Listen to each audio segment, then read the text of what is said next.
नमस्कार। मेरा नाम है गोपी पिया और कैसे हैं आप सभी।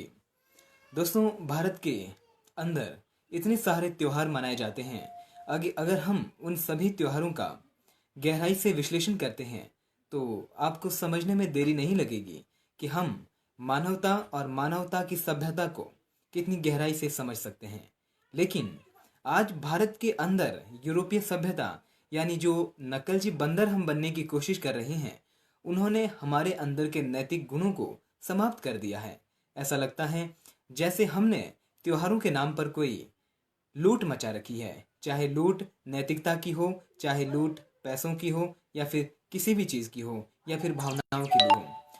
दोस्तों, बहुत बार मेरे पास ये सवाल आते हैं कि हमें होली किस तरह से मनानी चाहिए, हमें दीपावली किस तरह से मनानी चाहिए। यूट्यूब पर आज मेरे सब्सक्राइबर 44,000 सब्सक्राइबर हो चुके हैं।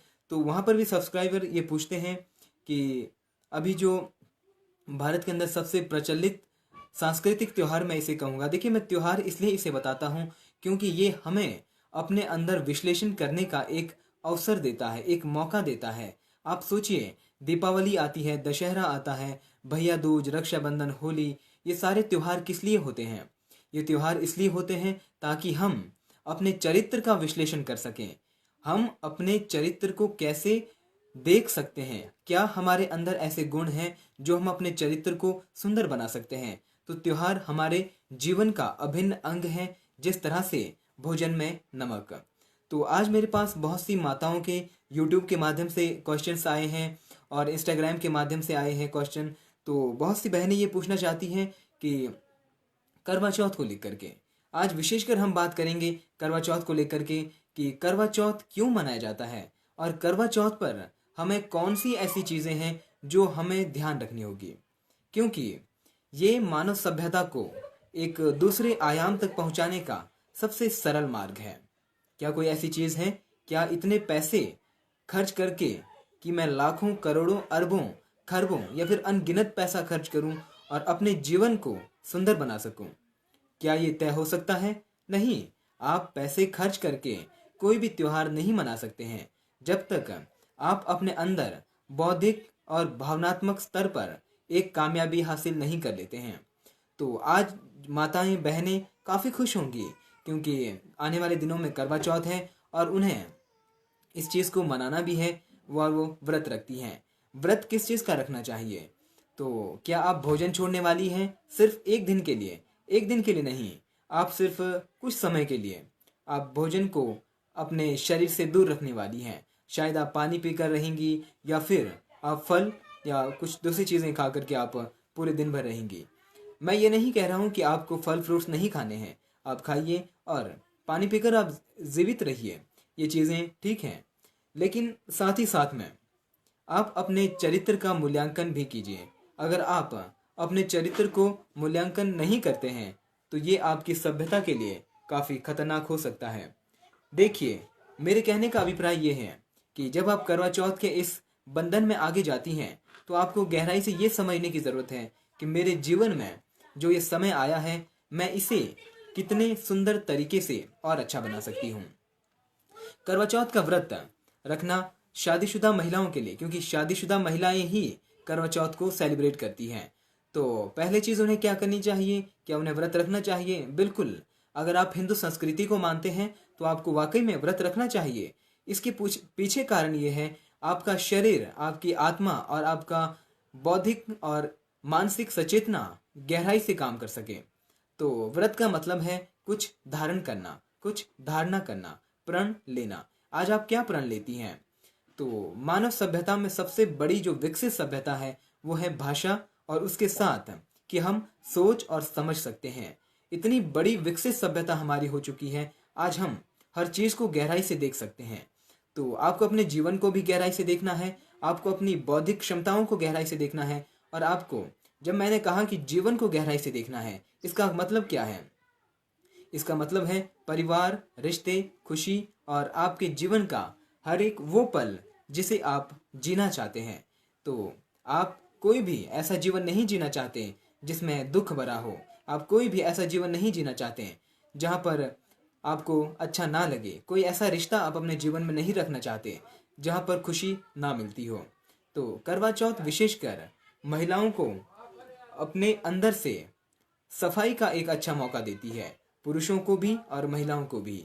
अगर अगर मैं इसे गहराई से देखूं और आपको मैं अगर अपने परिवार की तरफ ले चलूं, तो मैंने कभी अपनी माँ को ये कहते हुए नहीं सुना, या फिर मैंने कभी ये नहीं सुना कि मेरी माँ मेरे पापा से प्यार नहीं करती है, या फिर मैंने कभी ये नहीं सुना कि पापा मम्मी से प्यार नहीं करते हैं।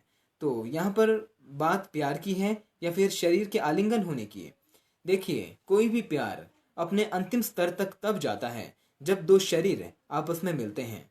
जब तक दो शरीर आपस में नहीं मिलेंगे तो आप प्यार की कामना नहीं कर सकते हैं।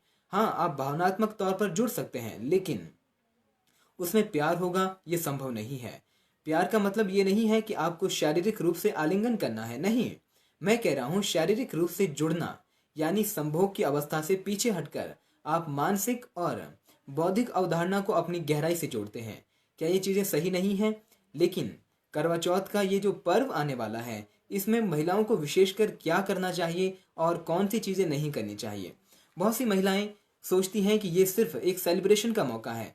पड़ोस वाली मंदिर जा रही है, मुझे भी मंदिर जाना है। पड़ोस वाली ने अच्छे कपड़े खरीदे हैं, मुझे भी अच्छे कपड़े खरीदने हैं।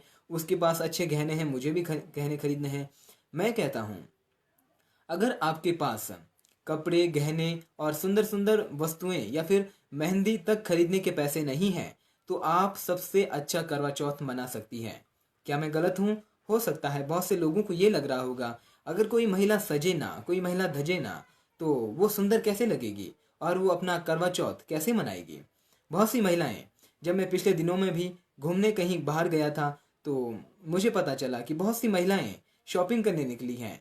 तो कुछ महिलाएं आपस में बात कर रही थी कि मेरे 50,000 खर्च हो गए, मेरे 10,000 खर्च हो गए, मेरे उतने पैसे किस लिए। कुछ गहने खरीदे, कुछ हाथों के लिए मेहंदी, चूड़ियाँ, न जाने बहुत सारी चीज़ें।